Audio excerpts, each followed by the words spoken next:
Bonjour à tous, c'est Stardust Full. Aujourd'hui on se retrouve donc pour faire un tout nouveau review et test d'un set de 3 baies. Donc vous allez pouvoir retrouver à l'intérieur donc une baie de type défense qui est Aries et deux baies de type endurance qui sont Virgo et Pisces.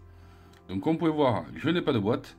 En effet, j'ai acheté ce set pour seulement 15 ou 16 euros à peu près.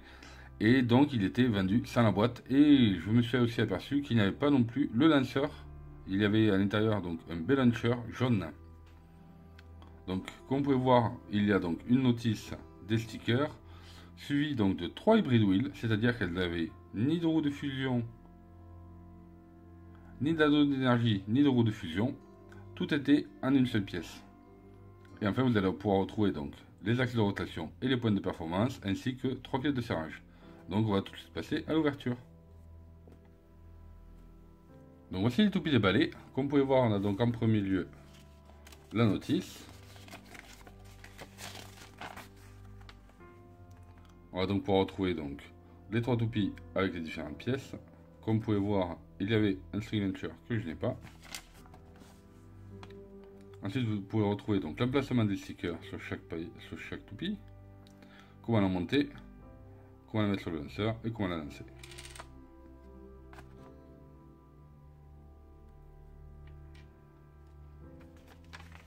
Donc ensuite, on va retrouver donc la palette des stickers pour les 3 toupies. Là voilà, donc vous avez la Pisces D125BS, la Virgo DF145BS et ensuite la Aries 125D.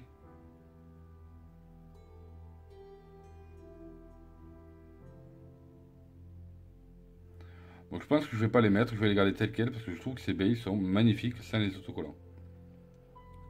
Donc tout d'abord on va commencer par Aries. Donc comme vous pouvez voir, voici son boulon. Il est classique, en gris. Par contre j'aime bien parce que voilà, il n'y a pas d'autocollant pour le boulon. Ils sont tellement mieux comme ça et dans le temps, ça dure plus longtemps. Ensuite on va retrouver donc l'après-bride wheel Aries. Donc qui est censé être une roue de type défense. Donc c'est censé être une roue de type défense. Et comme vous pouvez voir, elle a quand même pas mal de points d'impact. Donc c'est plutôt à tester. Ensuite, on va retrouver donc l'axe de rotation 125 pour 12,5 mm. Qui est une mi-hauteur, on peut dire, entre le 145 et le 85. Enfin le 230 même, pardon, qui est le plus haut. Voilà. Et enfin, on va retrouver donc une pointe D pour défense. Donc en général, c'est une pointe qui est utilisée pour les combos de défense, ainsi que certains combos d'endurance. Après, on va retrouver donc une petite clé de serrage. Où vous avez un côté l'axe de rotation, et de l'autre côté, c'est pour le boulot. Donc ce qui nous donne une fois monté. Voilà donc la Aries 125D.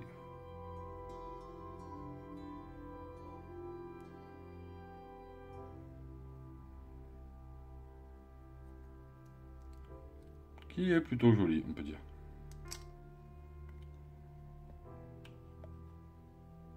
Donc ensuite on va retrouver donc Virgo.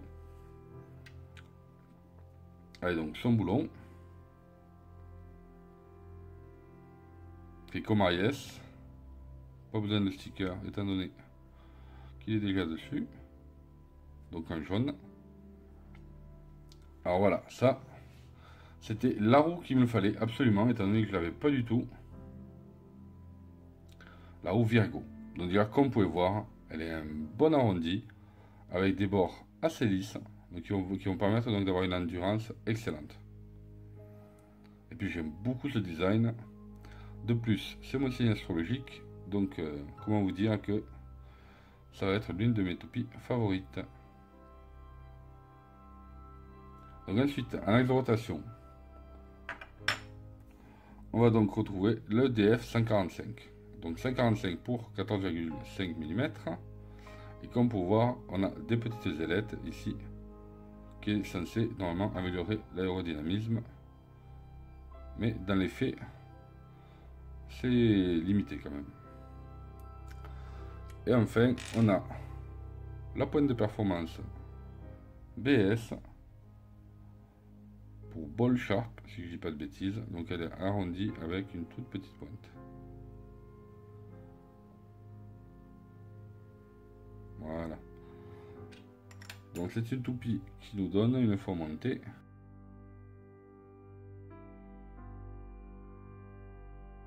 Et voilà, Virgo D125 BS. DS145 pardon, BS. Dites-moi ce que vous en pensez, vous en commentaire. Moi perso, je la trouve terrible.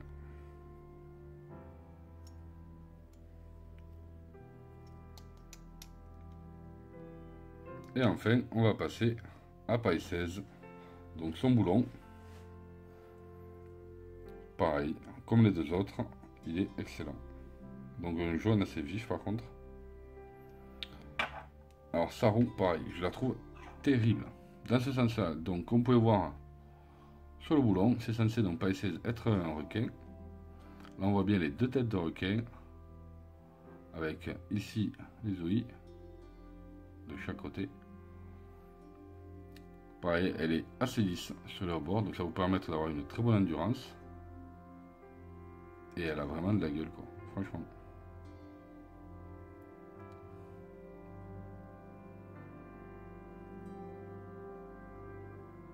Ensuite, on va retrouver donc un axe de rotation donc de D125, pardon. Donc hauteur à 12,5 mm. Donc il a la même hauteur que le 125 de Aries. Et il est plutôt pas mal en combo, il est assez utilisé pour différents types de combos, que ce soit attaque, défense ou endurance. Et enfin, je sais pas pourquoi, ils nous ont remis la même pointe BS.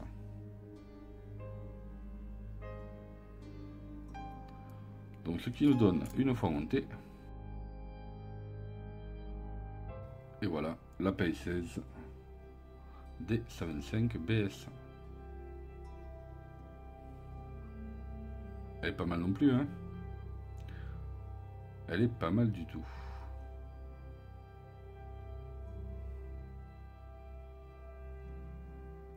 Donc voici pour la présentation donc, de ces trois toupies. Et maintenant, hop, on va les peser pour voir un petit peu quel est leur poids.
J'espère que vous avez aimé cette vidéo. N'oubliez pas de mettre un big pouce bleu, de vous abonner en activant les notifications et de mettre vos taquets de commentaires. Et je vous dis à très bientôt sur la chaîne.